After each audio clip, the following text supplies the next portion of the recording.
ఆకాశ మహాకాశములను అందలి సమస్తమును సృజించిన దేవాది దేవునికి నా హృదయపూర్వక వందనములు, స్తుతులు, స్తోత్రములు సమర్పించుకుంటున్నాను. అందరికీ శుభోదయం. ఇది నా మహోన్నతుడైన దేవాది దేవుడు నీ కొరకు సిద్ధపరిచిన వాక్కు.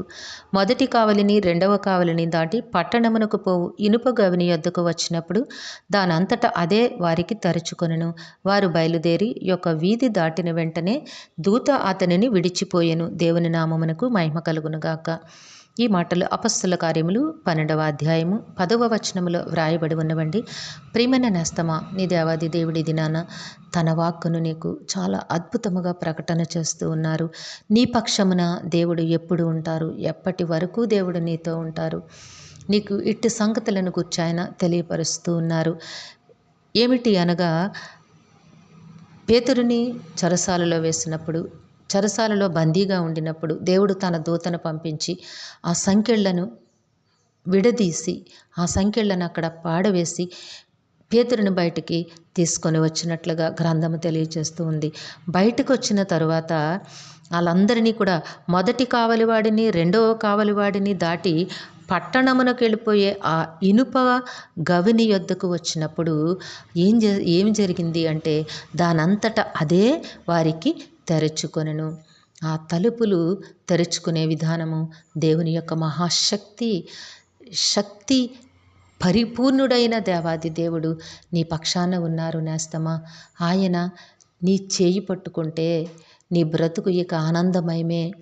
నీ చేయి నీవు ఆయన చేతిలో ఉంచుకోగలిగినట్లయితే, నీవు ఆయన కౌగిటిలోనికి రాగలిగినట్లయితే నీ బ్రతుకు సమాధానమే, సంతోషమే, ఆనందమయమే. పేతురు చేతిని పట్టుకుని దేవుని దూత తీసుకుని వచ్చింది. వారు బయలుదేరి ఒక వీధి దాటిన వెంటనే దూత అతనిని విడిచిపోయెను. అప్పటి వరకు కూడా ఒక వీధి దాటారు. పేతురికి ఇక ప్రమాదము లేదు. ఆ ప్రమాదకర పరిస్థితులు ఉన్నంత వరకు కూడా దేవుని దూత పేతురుతో ఉండి బయటకు తీసుకొని వచ్చింది. ప్రమాదము దాటిపోయిన తరువాత ఇక తాను వెళ్ళాల్సిన ఇంటి దగ్గరికి వచ్చినప్పుడు దేవుని దూత అతన్ని విడిచిపెట్టి వెళ్ళింది. కాబట్టి ఇక్కడ నీవు ఒక సంగతి నేర్చుకోవాలి నేస్తమా. నువ్వు కష్టములో ఉన్నప్పుడు, నువ్వు ఇబ్బందిలో ఉన్నప్పుడు, నువ్వు కన్నీటిలో ఉన్నప్పుడు, నీవు శ్రమ, శోధనలో, దుఃఖములో, వేదనలో ఉన్నప్పుడు నిన్ను విడిచిపెట్టే దేవుడు నీ దేవుడు కారు. నీ దేవుడు నీతో ఉంటారు, నీ పక్షాన ఉంటారు.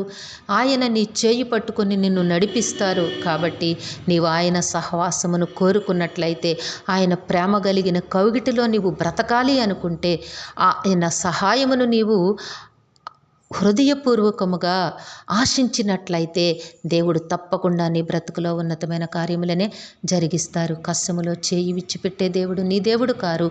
ఆ ప్రమాదము నుంచి నిన్ను తప్పించిన తరువాతే దేవుడు నిన్ను బ్రతకడానికి నీకొక మార్గమును సుగమం చేసి ఆయన నిన్ను విడిచిపెడతారు. అంటే శాశ్వతముగా నిన్ను విడిచిపెడతారని చెప్పటలేదు. ఆ మార్గముల గుండా ప్రయాణము చేయడానికి దేవుడు సిద్ధపాటును కలిగచేసి నిన్ను జీవింపచేస్తారు. కాబట్టి నేస్తమా, నీ దేవుడు ప్రేమ కలిగిన దేవుడై ఉన్నారు. పేతురు జీవితంలో చేసిన కార్యమును నీ బ్రతుకులో దేవుడు చేయబోతూ ఉన్నారు. తప్పకుండా చేస్తారు. నీ కష్టకాలమంతయు కూడా దేవుడు నీతో ఉన్నారు అన్న సంగతిని నీవు విశ్వసించు. దేవుని మహిమను పొందుతావు. దేవుడు నిన్ను దీవించి ఆశీర్వదించును గాక. ప్రార్థన చేసుకుందాము. సమస్త ఆశీర్వాదములకు కారణభూతుడైన తండ్రి, మీ ఘనమైన నామమును కొందరములు మీ బిడ్డకు మీరు ఇచ్చిన వాక్కును బట్టి స్తుతులు సమర్పించుకుంటున్నాము రాజా. మీ బిడ్డ జీవితంలో తండ్రి మీరు ఉన్నతమైన కార్యములు జరిగించండి. పేతురుని నడిపించిన దేవా, మీ బిడ్డను నడిపించండి దేవా. కష్టకాలమందు మీరు తోడుగా ఉండి మీ కరుణను, మీ నాయన వాత్సల్యతను నాయన బిడ్డకు అనుగ్రహించి నాయన జీవింపచేయమని వేడుకుంటూ ఉన్నాము. ఈ దినము పుట్టినరోజు, వివాహ దిన మహోత్సవములు జరుపుకొంచిన బిడ్డలందరికీ మీ ఆశీస్సులు, దీర్ఘాయుష్ను అనుగ్రహించి మీ కృపలో జీవింపచేయండి తండ్రి. మా ప్రియులందరినీ, వారి కుటుంబములను మరొకసారి మీ దివ్య హస్తములకు అప్పగించుకొంచున్నాము. కుటుంబములలో అందరికీ నీ ఆయురారోగ్యమును, పరిపూర్ణమైన రక్షణను, దీర్ఘాయుష్ను, నెమ్మదిని ప్రసాదించండి తండ్రి. మీ శాంతి సమాధానమును తోడుగా ఉంచండి. మీ సన్నిధిని బిడ్డలకు తోడుగా ఉంచండి దేవా. మీ కృపలో నడిపించండి నాయన. ఉద్యోగములు, వివాహములు, గర్భఫలములు బిడ్డలకి సకాలములో మీరు నాయన చక్కగా అనుగ్రహించండి. ఉన్నతమైన విద్యను, భవిష్యత్తును ప్రసాదించండి తండ్రి.